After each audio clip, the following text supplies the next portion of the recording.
ఈ కలర్ అనేది ప్రతి ఒక్కరికి నచ్చుతుంది. కలర్ వచ్చేసి మనకి బేబీ పింక్ కలర్ అంటారు కదా! ఆ బేబీ పింక్ కలర్ అండి. ఇదొచ్చేసి మగ్గం వర్క్ అనమాట. బేబీ పింక్ కలర్ మీద మనకి గోల్డ్ వర్క్ అనేది ఇచ్చేసారండి. మగ్గం వర్క్ అనేది. ఇదొచ్చేసి బ్యాక్ ఓపెను అండ్ ఫ్రంట్ వచ్చేసి ప్రిన్సెస్ కట్ అనమాట. హ్యాండ్ వచ్చేసి మనకి ఫుల్ హ్యాండ్ అనమాట.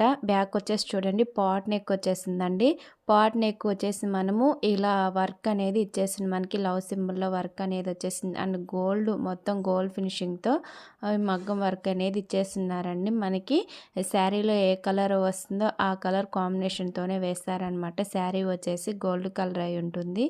కానీ ఇక్కడ వచ్చేసి గోల్డ్ అయినా లేకపోతే మొత్తం పింకే వచ్చి ఉంటుంది. ఇక్కడ వచ్చేసి మనకి ఈ గోల్డ్ ఫినిషింగ్తో మనకి వర్క్ అనేది ఇచ్చారనమాట. అండ్ పాట్ నెక్ అనేది చాలా మందికి ఇష్టం ఉంటుందండి. ఇది వచ్చేసి పాట్ నెక్. ఫ్రంట్ వచ్చేసి ఇలా స్క్వేర్ నెక్ అనేది ఇచ్చారనమాట. చూడండి ఫ్రంట్ వచ్చేసి ఈ స్క్వేర్ నెక్ కూడా సేమ్ అలానే బ్యాక్ ఎలా గోల్డ్ ఫినిషింగ్తో ఇచ్చారో ఫ్రంట్ కూడా సేమ్ అలానే లవ్ సింబల్తో వర్క్ అనేది ఇచ్చేసారనమాట. అక్కడక్కడ వైట్ స్టోన్స్తో ఇచ్చేస్తున్నారండి.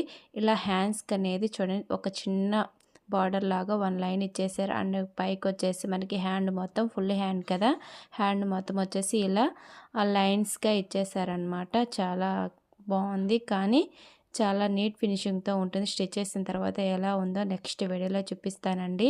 నా వీడియో ఫస్ట్ టైం చూస్తున్న వాళ్ళైతే ఒక చిన్న లైక్ చేయండి, సబ్స్క్రైబ్ చేసుకోండి.